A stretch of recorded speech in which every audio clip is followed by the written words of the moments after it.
In worlds of complex powers, crazy abilities, and actual magic, sometimes you really just gotta go with the Goku strategy. I figured it out. We just need to hit them really, really hard. That sounds like something my dad would say. Right! Today, we're pitting the main punching merchants of two universes against each other. Itadori Yuji, the Prince of Black Flashes, and Xiao Long, the Burning Dragon. No matter how crazy the opponent, you can trust these two will approach it with the very effective strategy of going left, right, good night. So, which one of them comes out on top? Itadori Yuji has never been normal. Even before he was properly introduced to a world of sorcery, he was casually breaking records in physical abilities. But he would go even beyond the realms of a mere superhuman when he swallowed one of Ryomen Sukuna's cursed fingers, becoming a vessel for the cursed and gaining access to cursed energy. Cursed energy is a power system that relies on the manifestation of negative emotions, allowing the user to augment their physical capabilities and perform jujutsu techniques. By swallowing Sukuna's finger, Yuji's already insane stats were boosted by his accessing of cursed techniques, now allowing him to do things like throw cars and break buildings by jumping off of them. Yuji managed to become quite a significant threat after training to control his cursed energy, and after only about 3 months was considered good enough to be a grade 1 sorcerer, pretty close to the top of Jujutsu hierarchy if we don't consider the anomalies that are special grades. He would even go on to surpass characters like Todo, who is strong enough to defeat grade 1 spirits with only his physical stats. Two parts of Yuji's development also went on to become a part of his arsenal, with one being his uneven application of cursed energy, or Divergent Fist. At first, this was a result of his inability to match his cursed energy to his speed, causing the true power of his attacks to lag behind the initial hit. He has since learned to strike properly and even weaponized the technique to stun opponents who think they've blocked the impact of his strike. The next thing is the Black Flash, a phenomenon that usually takes a lot of factors to hit and is generally considered practically random, but Yuji is extremely proficient at landing them. There are multiple advantages to landing one. The immediate one is that the hit is significantly stronger than it otherwise would be, amplified by cursed energy. It also increases your understanding of cursed energy and raises your combat ability immediately afterwards, which makes it easier to land more. Yuji holds the record for consecutive Black Flashes. An important factor of landing a Black Flash is that your opponent also needs to be strong enough to pull that potential out of you in the first place. Through his development, Yuji's managed to reach the top tiers of Jujutsu society when it comes to power.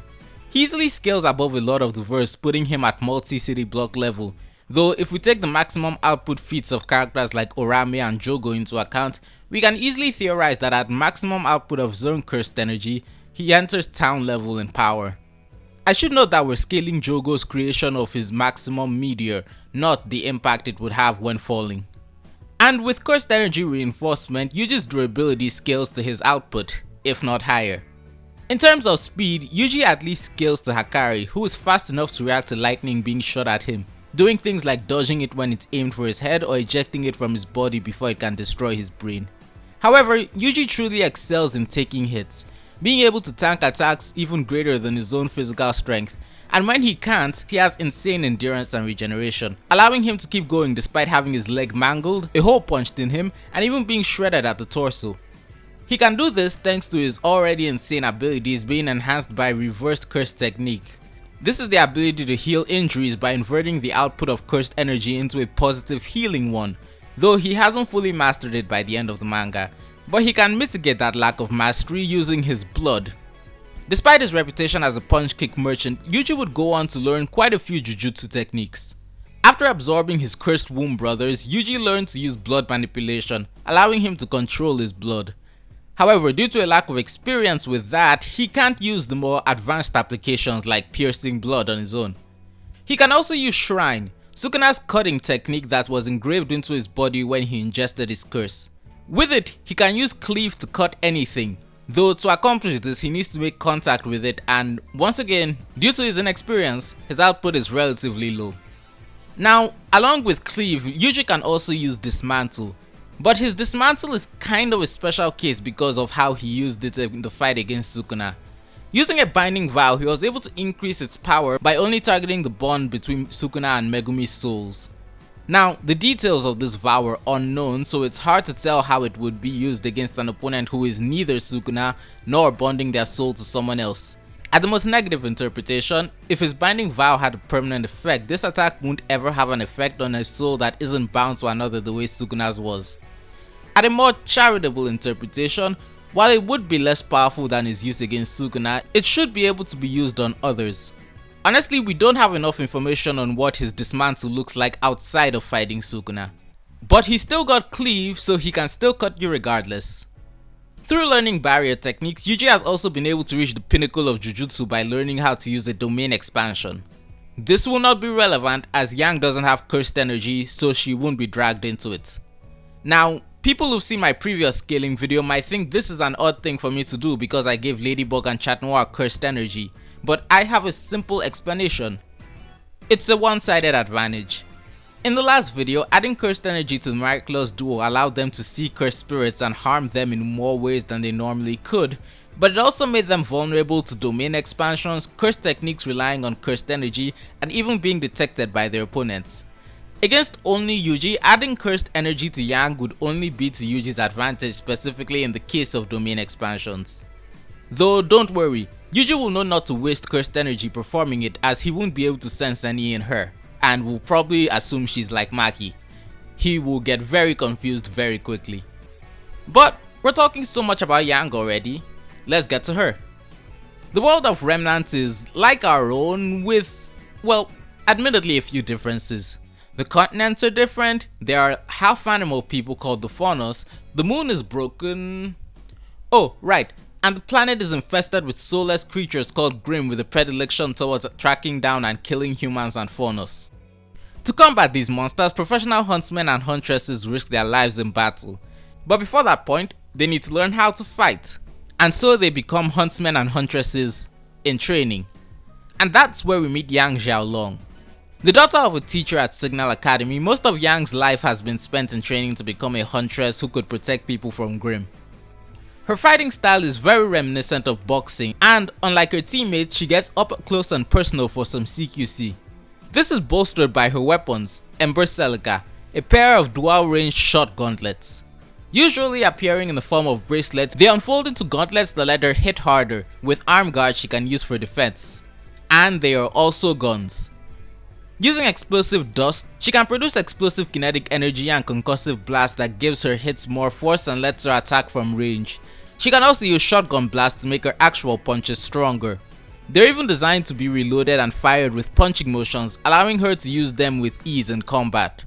On top of that, after going to Atlas, she was given an upgrade that allows her to plant small sticky grenades on her opponents when she punches them, which, when detonated all at once, hit with a significant explosive yield. Going off feats performed by her teammate Weiss with similar amounts of dust, Yang's explosions can scale as high as 170 to 230 tons of TNT, or multi-city block level. After the fall of Beacon, Yang lost her right arm, but she was provided with a prosthetic with the shotgun inbuilt. Yang's fighting style is greatly enhanced by her strength, as she's consistently portrayed as the physically strongest member of her team, which means she definitely scales above this city block level kick from her younger sister Ruby, who at the time was notably bad at fighting without her weapon. There's also this scene where Ruby knocks over Cordovan's giant mech, a feat that scales to city block level, especially if you take into account the fact that this thing is meant to fight giant Grimm greater than what any one person who isn't a Silverite warrior could possibly hope to defeat, which will become a lot more impressive a little bit down the line in this video. It's at this point that we need to understand the most important part of combat in Ruby: aura. In the world of Remnant, every living creature but the Grimm have souls, and under the right conditions one can use that soul to manifest an aura. It's primarily used for defense and acts as a force field that protects from damage, but with enough training you can use it to enhance your weapons for offensive purposes and to enhance your senses to the point of noticing approaching threats. It also comes with a minor healing factor. Aura can be depleted due to heavy use, but it also recovers over time. Going beyond that, you can unlock your semblance, a personal superpower that is the manifestation of your aura and soul. Yang's semblance, Burn, allows her to absorb the impact of hits from her opponents and use it to greatly enhance her own strength with explosive energy beyond the damage she's received. This doesn't protect her from damage though, as she does have to take the attacks of her opponents with her aura, and thus risk depleting it, to not mention the fact that extensive use of your semblance can also deplete your aura. This isn't too much of a problem though, as Yang's durability, thanks to her aura, scales notably above her physical strength. And as early as volume 2 of Ruby, she was able to tank a punch from a mech that was calced to be on the lower end of town level. She then got up with her semblance, cut the mech's arm, and punched it off. Semblances at their full potential tend to scale higher than dust. By scaling the power of dust Waishni used against the Queen Lancer, which had no effect, we know the Queen has to be able to take town levels of attack potency, and it was ultimately destroyed by Weiss's armor Giga's summon. This means that town levels of AP are not uncommon with semblances. And while outside of a non-canon movie where they fought with the Justice League, Yang has no direct scaling to Weiss's semblance, they are still portrayed as close. We can also look at Vine's semblance, which was powerful enough to completely contain the blast of Ironwood's bomb, which was powerful enough to destroy Mantle, putting it at borderline city level. This is another thing Yang doesn't actually directly scale to, as he did nothing like this in their fight and she and Blake never actually break through his semblance. In terms of speed, Yang is able to fight on par with Mercury and Emerald, who are shown to be able to dodge lightning. She also scales relative to Winter Schnee and can keep up with Cinderfall, who are both shown to have relativistic to FTL speeds when going up against lasers. She was even able to fight, and with help of Blake, beat Adam, who reacted to this particle beam, also putting him at sub-relativistic speeds. I hand over this victory to...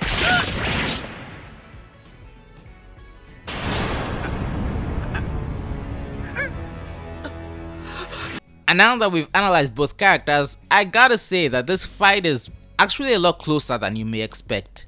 The first question I'm sure some Jujutsu Kaisen fans will have: can aura protect Yang from Yuji's soul-based attacks? To which I say, not only can it protect her, I'm not sure it would even need to in the first place. The thing about Jujutsu Kaisen is that they don't really have soul-based defenses to really test the ability to harm souls. The closest thing to being able to combat soul-based abilities is having an understanding of your own soul, and the entire point of aura and semblances is being able to manifest your soul. The concept of the transfer of magic further emphasizes how the soul and aura are tied. Yang's soul basically creates its own force field, and Yuji hasn't displayed the ability to ignore such protections in his soul attacks, which, to be honest, kind of suck. Think about it, Yuji's ability to affect the soul goes unnoticed by almost everyone. Ever since he first ate Sukuna's fingers, all his attacks have had the same quality, but if not for Mahito, who has a unique relationship between his body and soul that Yuji can take advantage of, or more specifically, ignore, we wouldn't have any way of knowing that. No one else he's fought has noted feeling any different about his attacks to indicate anything special, with the exception of the binding vow he made to separate Megumi from Sukuna, and that's a binding vow. It's explicitly different from what he can normally do. So no, Yuji's hits aren't the ignoring durability and instantly ending the fight type of attack. They kind of just blend into the physical damage he deals. Yuji isn't Mahito. Now, if he had time and knew anything about it, he could probably come up with a binding vow to allow him to get around aura. But he won't have time because he's gonna be too busy getting punched in the face. A lot. While they've both faced enemies with light speed scaling, Yang scales far closer in speed to characters like Adam than Yuji does to Sukuna, who was both heavily injured and or holding back during their fights. Yuji has the initial power advantage as he hits much harder than she does even without something like the Black Flash. However, he's up against a faster, more agile opponent with more experience. So, at least in the first phase of the battle, it's mostly to Yang's advantage. However, Yuji will have one thing going for him. His insane durability and endurance will make it very difficult for Yang to put him down, which will allow him to get the upper hand from her with one specific ability: blood manipulation. As Yang beats him, he will bleed, and he's shown to be smart enough to use his blood to blind his opponents. If Yuji takes control of that blood, he can use it to blind or impede her enough to possibly land a hit. Admittedly, this is a pretty big if considering Yang's speed, but considering how long she'd have to spend hitting him to put him down without her semblance, it's not that crazy an idea. At that point, Yang has to recover before he can break her aura with his hits. The mech punch she tanked was scaled to be at about 1.4 megatons of force, but Yuji's maximum output can be scaled to up to 30 times that. While she can tank his normal attacks, if he goes out of his way to hit her with his maximum output, I can't see her lasting past the first few hits, outside of the most generous calculations and assumptions. But Yuji also needs to be careful at this point, because from his first hit, Yang will definitely have enough power necessary to activate her semblance and turn his power right back at him. And she'll know better than to let him hit her again, even though that would technically be to her advantage. And she's still faster. While Yuji has the advantage of extreme endurance allowing him to keep going, as long as Yang's aura is up, any damage she has won't actually physically stop her from continuing to operate at 100%. And until Yuji breaks her aura, Burn will simply just get stronger every time he does land a hit. Just like Yuji, she has methods of getting away from his attacks, specifically with her ability to launch herself using Ember Celica and even just the explosion of Burn's activation in the first place. Now, based on how Yuji does black flashes, it's unlikely his first hits will be a black flash. In fact, considering Yang's physical inferiority to him, he might not even be able to do so at all. But if he does land a black flash, that will just end the fight. It's simply too much power for Yang to recover from. Ultimately, the winner of this fight depends on who is able to keep the pressure up enough to keep their opponents from turning it back on them. You could make the case that either of them could come out on top. Yang is hundreds of times faster and Yuji is dozens of times stronger. However, when I look at all the available factors and abilities the characters have in common, I ultimately have to give the win to Yuji. Now, Yang has a variety of options. She has the range advantage with the short gauntlets, can throw Yuji off with her sticky mines, and she's much faster and more agile.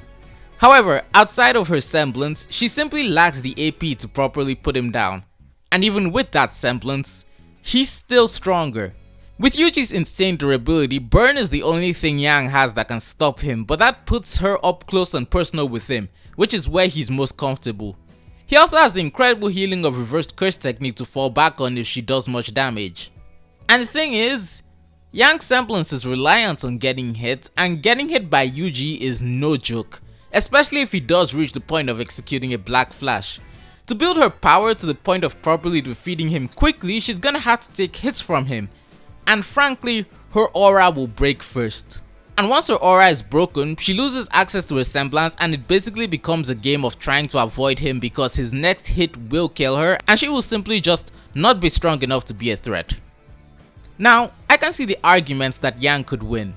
If she goes for a strategy of just whittling Yuji down with her superior speed and he never manages to hit or impede her with his blood, she could probably weigh him down after like an hour or 2 or 3 or I don't know, just a really long time, long enough that they'd probably just get bored and go home. Her mines provide an opportunity to land unexpected damage and she's got the range advantage. But like, honestly, even with her character development so far across RWBY, I just don't think she has the patience to pull that off. And I haven't even talked about Yuji's Shrine, which will allow him to land cutting damage on top of his punches. Plus, he's the more aggressive fighter who is less likely to give her time to breathe if he starts landing hits. And Yang does not have an unlimited number of bullets. And Yuji's willpower and ability to take damage just cannot be underemphasized, while actively using her semblance will run down Yang's aura much faster than normal. And without it, even retaining the speed advantage, she's simply not strong enough to be a real issue. Ultimately, Yuji is a smart and skilled enough combatant with more than a few tricks up his sleeve to trip her up, and she's gonna fall right into his fist. It won't be an easy fight for him by any definition, but in the end, Yuji will take the win. Shout out to my patrons A and Skyman. But what do you think of the fight? What do you think of everything I've laid down on, and who do you think comes out on top more often than not? Tell me your thoughts down in the comments below, and while you're down there, don't forget to hit the like button and subscribe for more content, and even check out my past power scaling videos. Thank you, and good day.